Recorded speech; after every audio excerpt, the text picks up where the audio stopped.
So,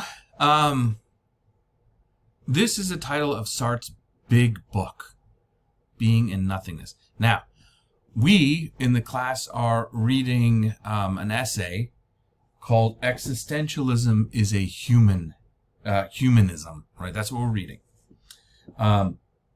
Because that essay is a nice, succinct, short, believe it or not, yeah, it's like 20-something pages, 15 pages, but that is short. Sort of summary of most of the ideas that come from this major work, Being and Nothingness. Sartre wrote a bunch of novels and plays as well, but Being and Nothingness is not an easy read. But, so to make sense out of the essay, because he's defending existentialism. Because when it came out, as a lot of, when new ideas come out, people are not exactly, excited about them. And so very often they're criticized quite a bit. And that's definitely true of existentialism. And Sartre took it upon himself to kind of defend the position a little bit. But in order for us to appreciate fully the essay, it's important to kind of understand, well, one other thing, what is humanism? It's important to kind of understand a couple of key ideas in Sartre's philosophy that are mentioned or briefly brought up in there, but we want to play around a little bit more. So first of all, the title of his book is called Being and Nothingness. All right.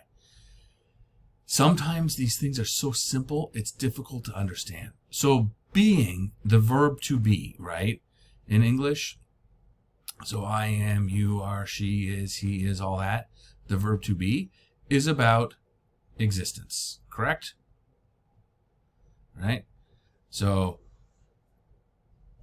I am, period, is a complete sentence in philosophy.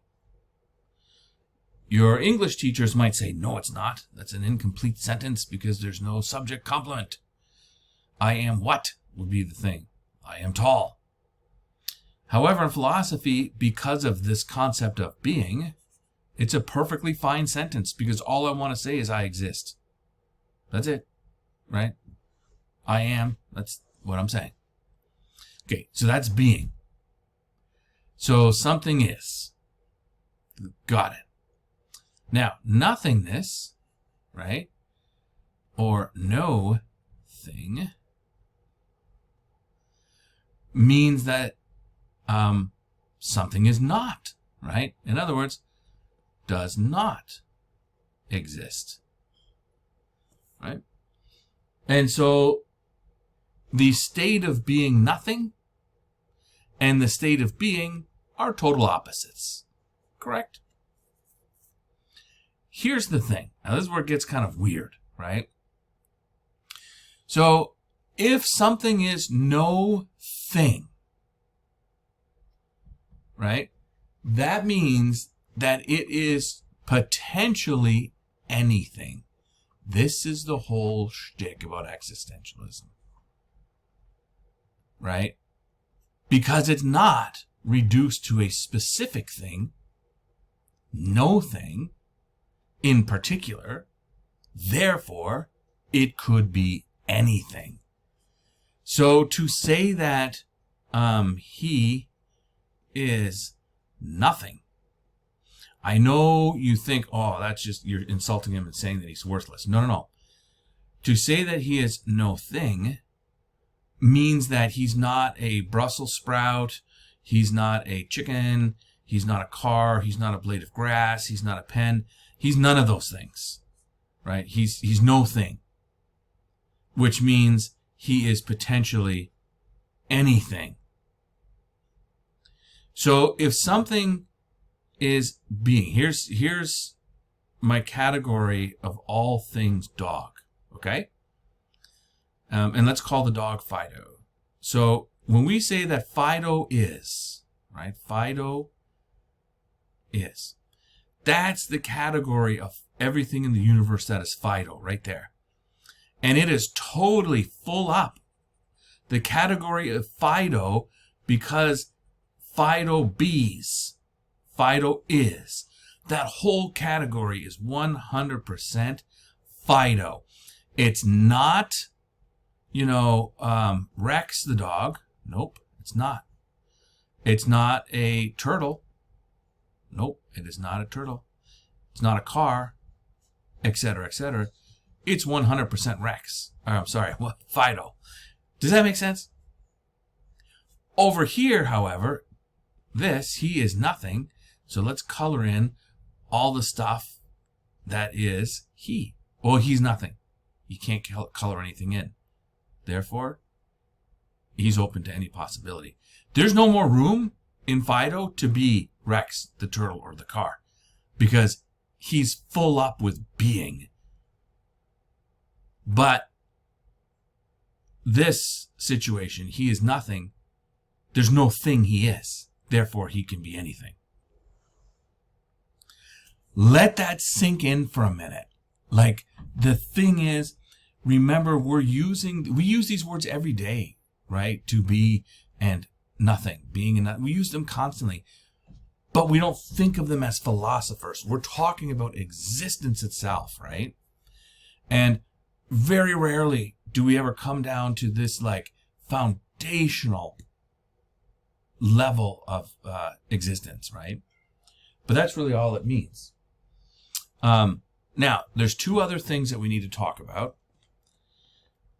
And hold on one second, people.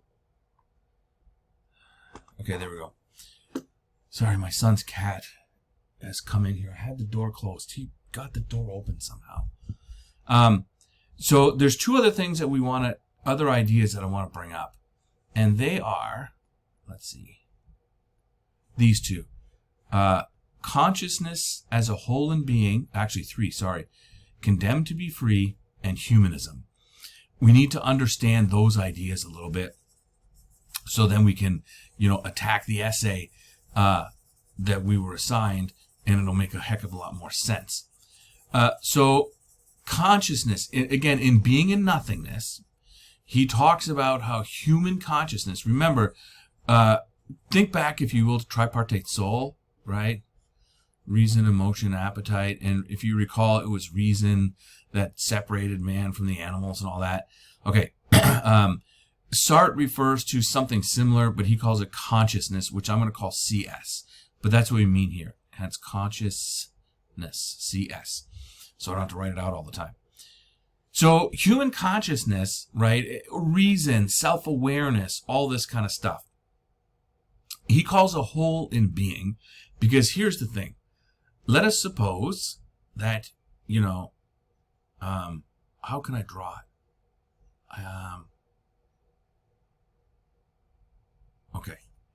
Okay, this is going to be a bad picture, but all right. Here is a monkey in a tree, okay? There's his tail. He's having a good time. All right. So there's the monkey in the tree, right? And this monkey lives in this forest environment, and whatever, you get the point. There's all kinds of other trees and all kinds of stuff, and the sun is up, whatever. So he lives in an environment, right? Which I just spelled wrong. Environment. And the deal is, this monkey is absolutely plugged in to his environment, so much so that he is a part of the environment. This guy right here is 100% monkey. His being is monkeyness. So, as a part of the environment, the monkey accepts everything as given, and he accepts that he is, in fact, he doesn't even know that he's a part of it, because he's so much a part of things, he can't even understand not being a part of this environment. So therefore, he takes everything as given, and he swings through trees and does his monkey stuff every day, because he does not have consciousness, right? Now, if you were to put a person in the same spot, so here's a person, right? The person would also be in the environment, but what would be different is that the person would realize that he is not automatically a part. He is separate. Because what can happen is the human being, because of consciousness, can think of the difference between himself and the world. And so the human being over here is like, wait a minute now. I mean, yeah, there's the monkey in the tree. I guess I could go be like the monkey in the tree. Nah, I think I'm going to go build me a house over here, right? And I'm going to have a different kind of life. And the monkey's going to go up here and get these bananas, right? And I'm like, actually, I'm going to plant some wheat over here. And I'm going to have a farm.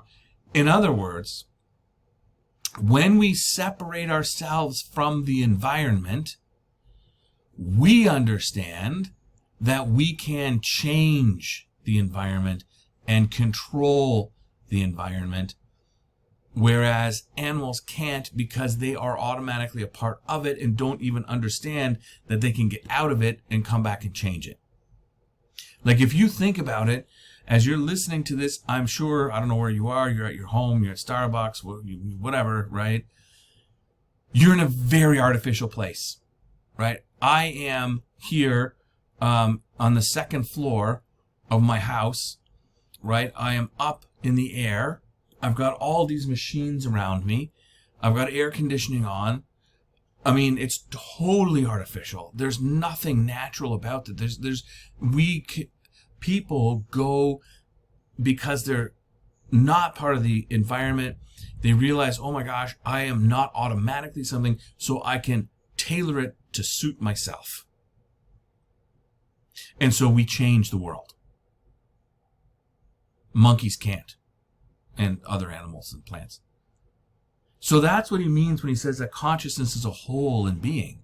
Because the monkey, right, is 100% monkeyness. Remember that weird way we were speaking? But when it comes to human beings, we got a little hole. So that 100% always kind of drains out.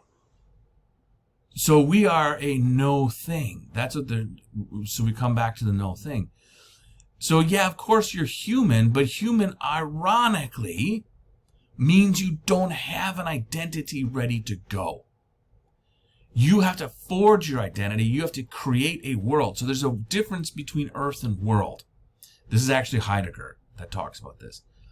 So the monkey lives on the earth, and the earth has dirt and trees and bananas and things that the monkey, lives in and is 100% a part of. But human beings create worlds. Like my house is in this community that I live in. It's a world, right? And so we change the earth to suit us as we create a world based on what we want it to be. Therefore, human beings have this whole in being. The monkey is totally being. Human beings have a whole, which means we have to fill it up with an identity. So, coming to be, and that whole in being means that we are condemned to be free. Because if we are not something, then we are free to choose what we are. Within reason, obviously, you can't make yourself into a cat or something. Or wait, can you? Right? With all these furries, some of whom want to be treated like cats. So it's sort of like, we're condemned, says Sartre, because very often people think, oh, freedom is wonderful. Freedom's not really that great, folks. Make sure you listen to me before you get angry. I'm a veteran of this country. I love this country. We have freedom. I'm talking in a philosophical sense of this. For the most part, people don't want total freedom, because total freedom is chaos. Total freedom lacks justice. Total freedom lacks order. Most people would prefer contentment over full freedom. Yes, you don't want your government to make all your decisions for you, but by the same token, you don't want to have the freedom to not have to put up with an economic system. so that we live in anarchy, right? Remember, total freedom is anarchy. So condemned to be free is the human condition that Sartre is talking about. He's saying that we're condemned. So it's scary, and it's true when you think about it. Like, when you realize that most of what we call normal has been constructed for us, think Matrix even as an example, it's sort of like, it can be scary. And because we are condemned to be free, people have a sense of anxiety deep inside. Now, one way that you fill up this anxiety is you make up an identity. And we'll get to that later, but that's the deal, condemned to be free. And then he's arguing in the essay that existentialism is a humanism. What that means is humanism, it really is a movement that kind of, really it started in the late medieval period, but it's usually synonymous with the beginning of the Renaissance and the early modern period. And the idea of humanism is sort of a worldview, really, almost, that says, people are pretty awesome, that we should use our human abilities to improve our situation, that, people first, we shouldn't sacrifice humanity to, kings and religious leaders and that sort of thing. It's a celebration of being human, as opposed to the medieval period, idea of we are fallen. If you take Catholicism, was the overarching ethic of the entire medieval period, and so the idea beforehand would be that we are fallen and we're sinful and we need salvation. Humanism sort of takes takes the road that no, we're pretty good actually, and people are good, and we can improve our situation. So now the word existentialism, we're to the point where we can figure out what this means, and you will see that the word exist is in there. Here's the catchphrase, which will come up in the essay, but let's quickly introduce it here. For most things, essence precedes existence. That's a number one.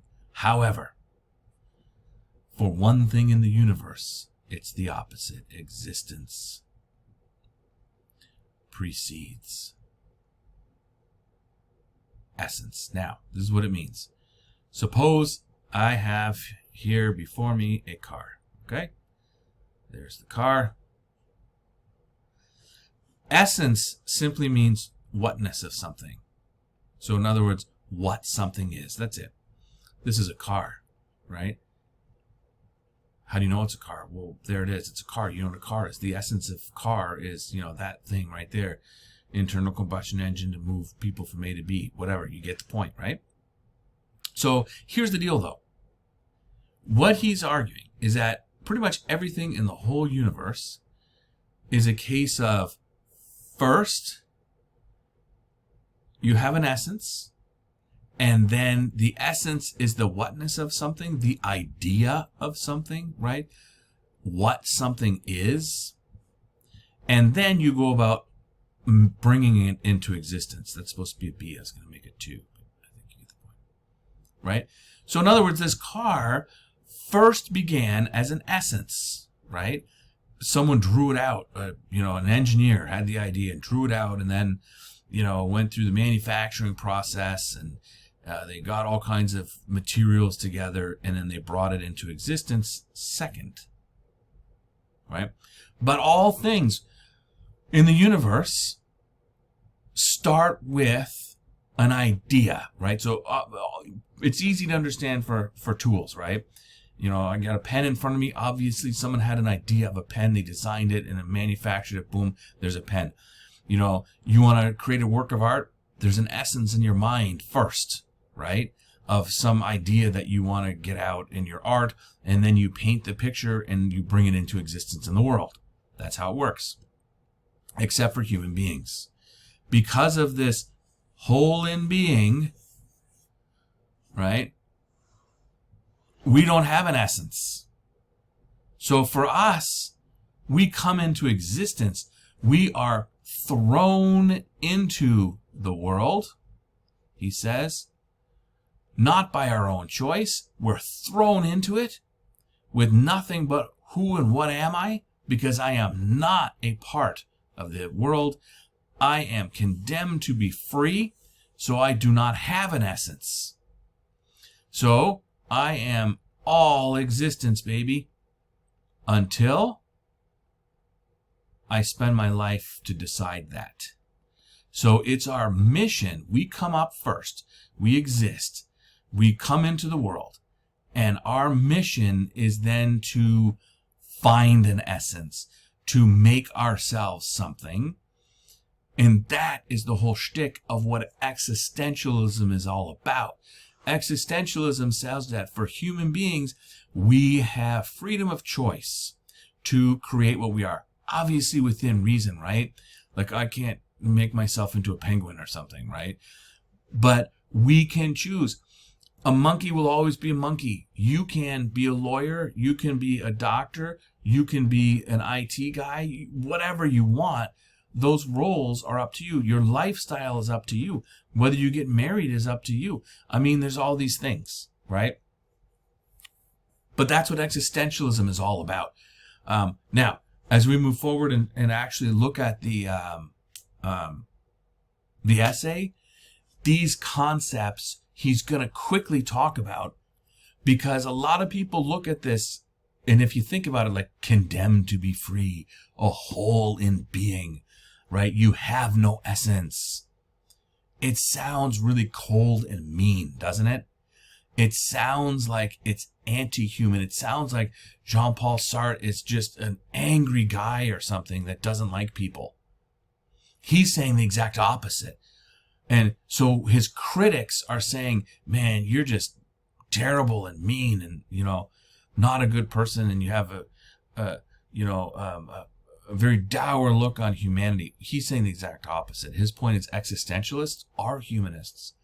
Because what they're saying is you're so valuable because you are free, and that liberates us to not have to acquiesce to being something that someone else told us. Because nobody can tell you what you are except yourself. But that scares people. And indeed, a lot of the detractors of existentialism feared this philosophy. But anyways, so there's a couple of the concepts that we'll need to have on hand as we start into the essay.